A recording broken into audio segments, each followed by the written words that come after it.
Getting in was easy. Getting out would be another matter entirely. At the time, the biodomes were the safest place to be. With the outbreak of 2060, the Immortals seized the marina and dug in. The biodomes were impenetrable. Dead-proof. Hendricks had a contact, Danny Lee. He was slimy as they come, but he could get us transport. Not only that, Taylor had beaten us out of the biodomes, and Danny claimed to know where he was heading. They had this information. Danny was convinced Gojulan had info on her central server. They were doing us a solid, really. But that didn't come cheap. They wanted food, water, weapons, reinforcements from the Winslow Accord. We agreed to their terms, with no idea if we could honor it. The Immortals were a people of their word, and quite efficient in punishing those who did not act the same. Danny was in a bad mood. The Immortals weren't exactly happy to see us. They knew our part in what had happened in Coalescence. Danny went so far as to accuse us of opening the containment zones ourselves. Hendricks persuaded him otherwise. But that didn't change how I felt. We were there. We had our chance to stop Diaz in the server room. You cannot blame yourself for what is out of your control. There were powers in play far greater than your own. Powers with far more control. You were a pawn in his game. You mean Deimos? Well, as it turns out, we weren't his only pawns in the room. How do you mean? You can get us a ride out? Sure, I'll give you that. But claiming to know where Taylor was? Know that saying, too good to be true? Something was wrong. There was something malevolent, malicious. I called Danny out. I wasn't too happy with that. But then again, we assumed he was just scared. The outbreak now occurring worldwide was unprecedented. We were all scared. Up till now, we'd become complacent. We got comfortable. The dead had stayed in their cage, and we kept pretending nothing had happened. Taylor and Diaz changed that. Pandemonium, riots, civil war, countries were already tearing themselves apart, in many cases before the dead even reached them. Danny wasn't scared. He was stalling. And it only took us another moment to find out why. The Go siblings. Danny set you up. No. This was different. It was their eyes. Hollow, empty, void of life, like they could see right through me. They all had it, just like Diaz. It was only later we found out all higher-ups in the Immortals were outfitted with D&I, like us. If only we'd known the part our own technology would play. The thing about dead killers, though, there's always a plan B. We had a robot squad in place, ready if the situation took a turn. Gojulan bolted before our robots got her.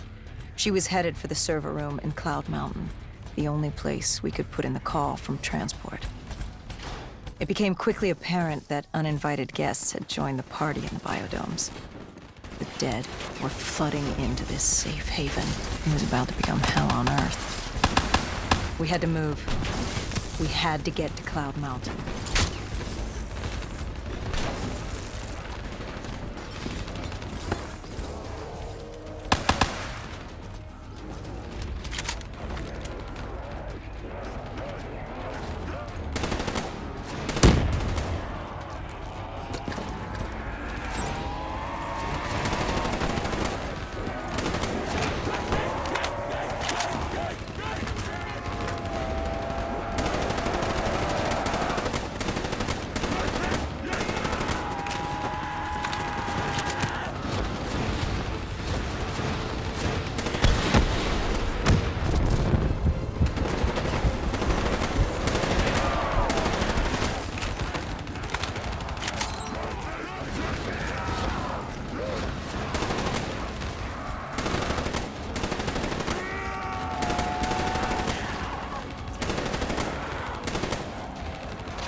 I don't know how the undead got in. A forgotten open gate. A child's mistake. A poorly nailed board over a window. It didn't matter. It was spreading fast. We were already outnumbered 20 to 1. The remaining humans scrambling away or locked in their homes.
We heard that familiar screech. Parasites, mutated creatures born out of 6115 were flying towards us.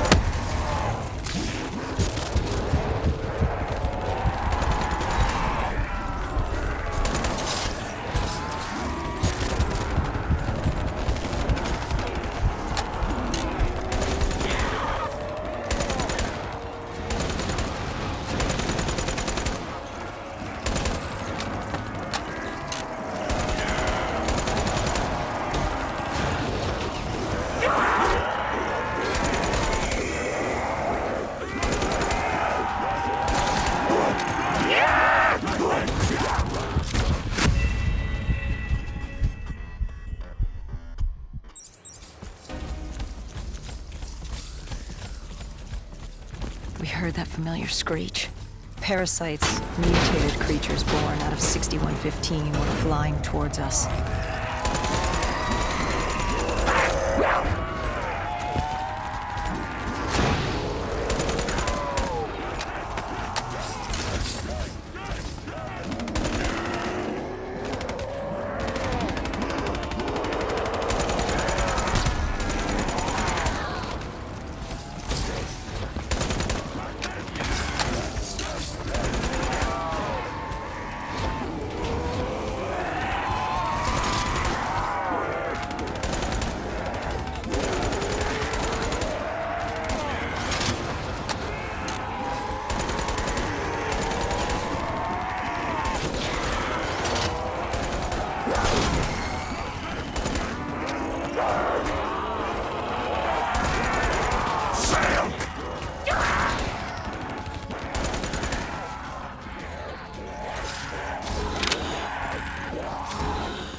shipping yard cleared. Cloud Mountain was just ahead, the server room at the top. We had a long climb ahead of us.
What happened in the server room?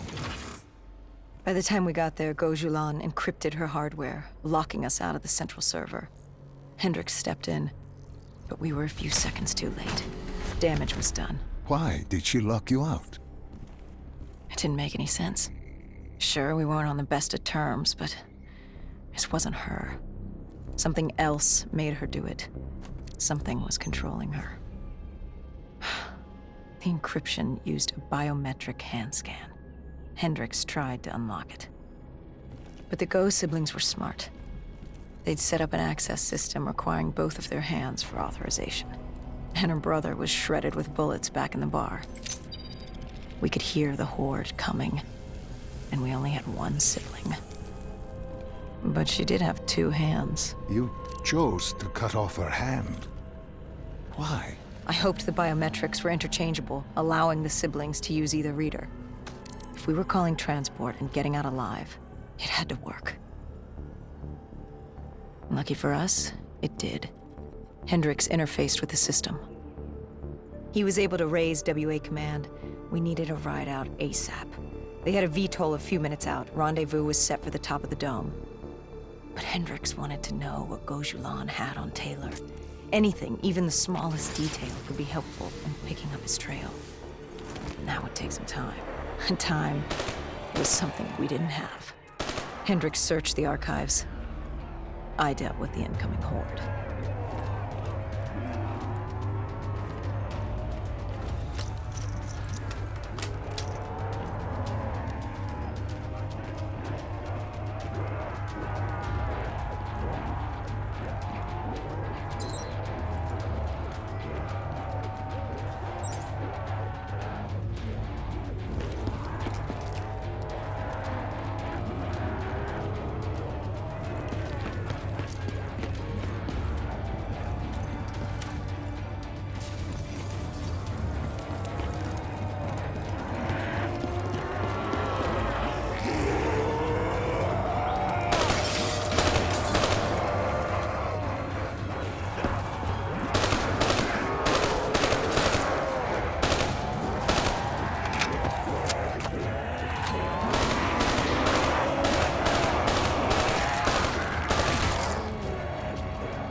Hendricks had pulled all the data he could. I hoped it was enough. Our pickup was in position. It's time to get the hell out of here. Our bird wasn't alone in the sky. Our VTOL had caught the attention of an old automated freight. We needed to find another way.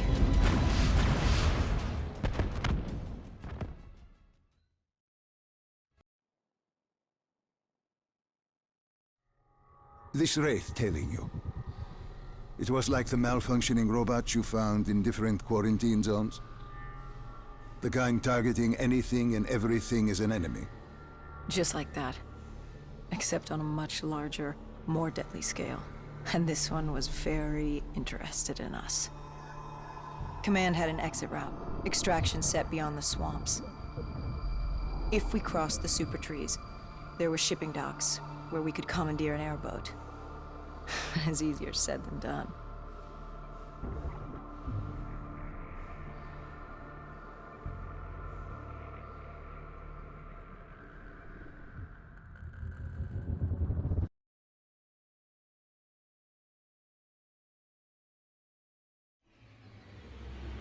Between the flesh eaters and that wraith eyeing us, a super tree would be no walk in the park. We had to haul ass and stay out of sight. But they weren't our only concern. Winslow Accord picked up chatter ahead. Apparently, we weren't the only humans using the docks to escape.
The super tree was collapsing.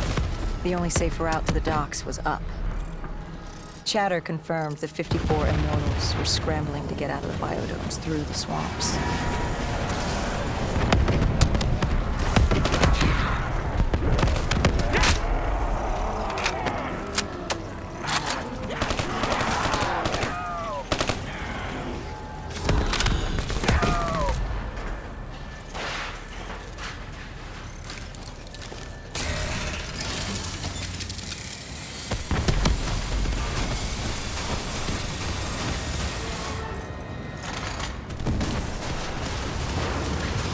From the sound of it, they wanted us dead as much as the flesh eaters did.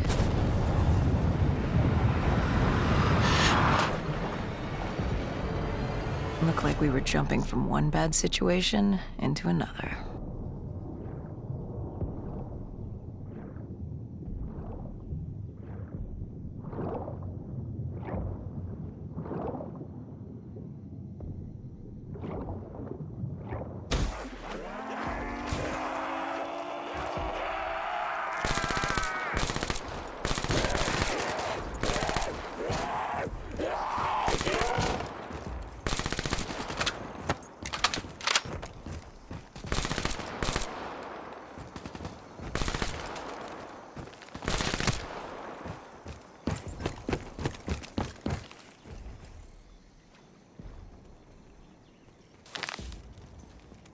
Hendricks commandeered an airboat and set the autopilot. We had undead on our ass, and more 54I ahead. And that rogue wraith wasn't done with us yet.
Quicksville was just ahead. We were getting out of sync.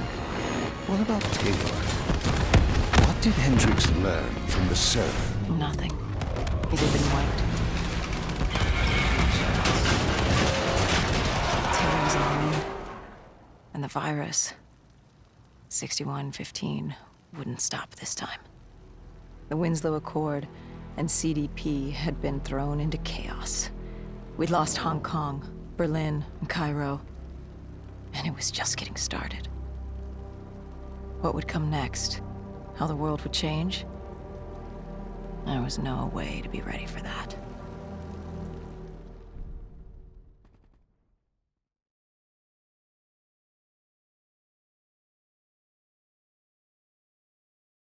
"5 years. 5 long, dark years. Opening the quarantine zones did exactly as we feared, and by 2075, what was a contained situation gave way to anarchy. Humanity's numbers had been reduced to a few hundred mil scattered across the globe. The undead had risen to 7 billion. Taylor was in the wind, a faded reminder of our inability to stop Armageddon. There was still a Winslow Accord kill-on-sight ordinance in place, but he was a distant memory. Until the aquifers. We were on a routine bombing run outside Cairo. Our orders were to bomb the dead into the next life.